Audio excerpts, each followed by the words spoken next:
I guess. So there was a big campaign for venues to boycott them and to educate people in the US about the Rebrand Israel campaign. You can find a lot more about that on the website. I've also been working a lot with institutional investors to divest. Obviously, Hampshire divested, and we can hear a lot more about that from the educational perspective. As far as faith goes, the Methodist Church, the Presbyterian Church, and to some extent the Episcopalian Church have all been working with the US campaign and our member groups on Caterpillar and Motorola, getting us into shareholder meetings, presenting shareholder resolutions for them to stop what they're doing in Israel. They haven't officially divested yet their corporate engagement, but we're pushing them. Then on the labor side, I believe that it was actually a firefighters union in Connecticut was the first, I want to say, to actually pass a resolution with their local that they were going to support BDS. I believe there were also some dock workers on the West Coast during Operation Cast Lead that refused to unload Israeli goods. So we're building support there. As far as municipal and state campaigns go, Somerville, Massachusetts had a campaign to divest from Israel. I can't remember if it was Israel bonds or corporations supporting the occupation, but it was divestment nonetheless. The resolution ended up not passing, but they actually had an amazing campaign where they really educated the community, which is, I think, one of the main goals of BDS. Obviously, divestment would be nice, but education and changing the American discourse is going to do a lot more in the long run as far as ending US military aid and really divesting from a lot of companies. So Somerville attempted to divest, and there's also a campaign getting started in the state of Minnesota to divest their state pension from Israel bonds. So that's something that's really up and coming. Of course, consumer boycott. This would include the Trader Joe's de-shelving. It also includes hanging up on Motorola, a pet project of mine. So I saw a lot of Motorola phones yesterday. Don't throw it out and buy a new one because war is bad in the Congo, and we can talk about that later. But don't buy another Motorola. And even better yet, try to get your campus to not buy Motorola walkie-talkies. Yeah. We can talk about that later. Anyway, there's a lot of things going on is the gist of this presentation, and I think we can have a lot more things going on if we look at how BDS has been used in the past and learn from the successes and failures to build new campaigns. Yay.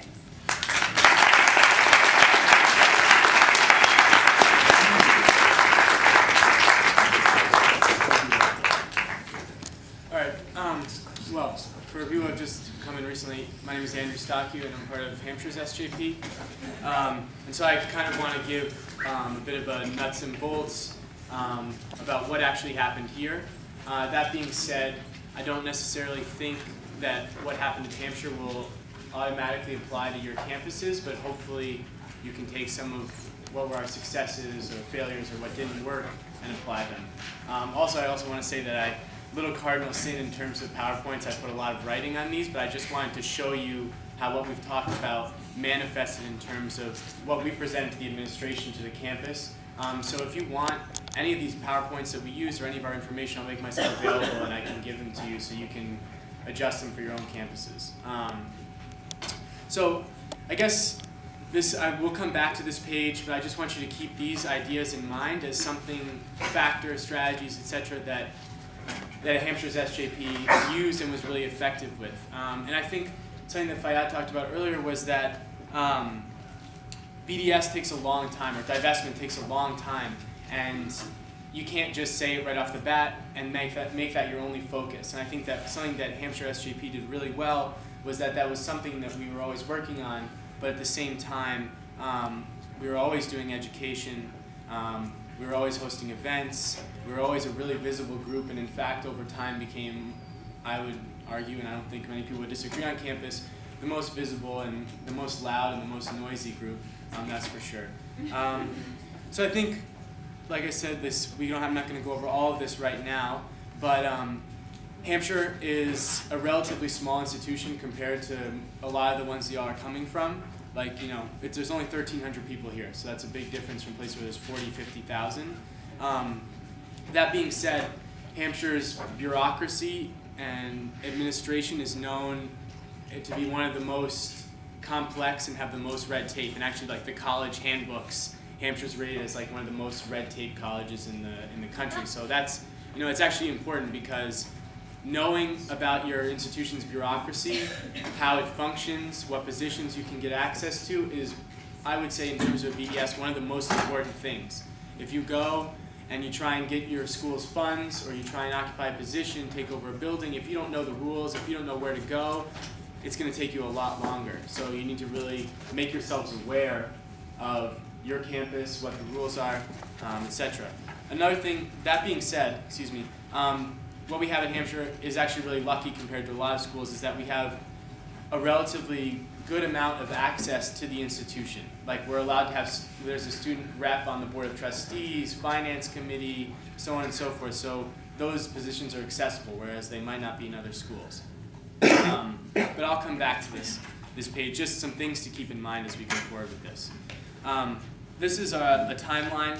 I'm not going to work through all of it right now, but it's something that, just to show that it takes a long time. And it doesn't just start with a statement and then it immediately happens. To give you an idea, SJP spent years, and as Connie mentioned yesterday, we got over 800 signatures, including alumni, faculty, staff, students out of a school of 1,300. So that was a really important case in making our argument, and I think, again, like I said, that doesn't necessarily apply to a school of 50,000. It's just not possible. So, I think one thing that SJP did really well, which I mentioned before, was activism, grassroots activism, at the same time as integrating ourselves into the institution.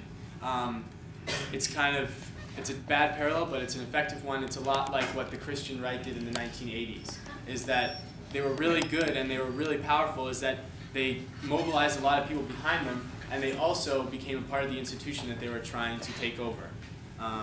So I just want to go through this a little bit.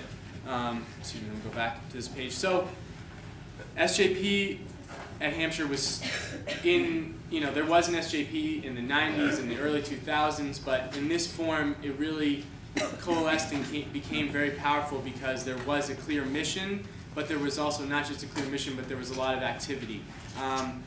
So in fall of 2007, SJP came out with an institutional statement, which I'll show you in a little bit. And then we started tabling, literally just put a table outside of the dining commons and just ask people, talk to people. And I think this speaks to a lot about controlling your message and bringing your message forward, because SJP was always the first one to bring our message forward, or the first one to present an idea. So in turn, the opposition was always very reactionary and didn't last quite as long. So I think there's a lot to be said about that. So we're going to go forward a little bit. Hampshire, we created a framework for divestment. And this is what it is. We don't need to go through all of it right now, but as you can see, it pretty much comes directly out of the BDS call from 2005.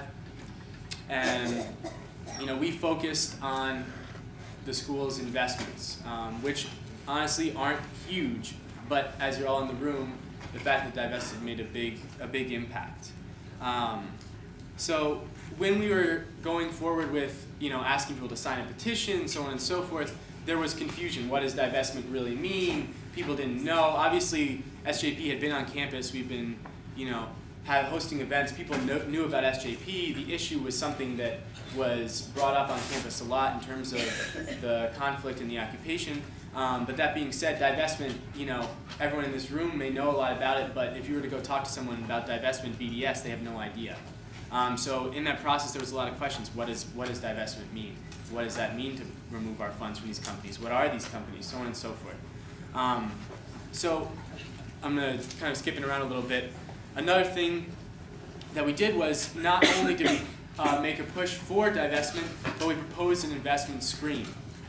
I think it's really important to think about as you go forward with your campaigns, because you can have your school divest, but schools invest money. Money moves around all the time. And if they divest, they can say, yeah, we divested, and then next year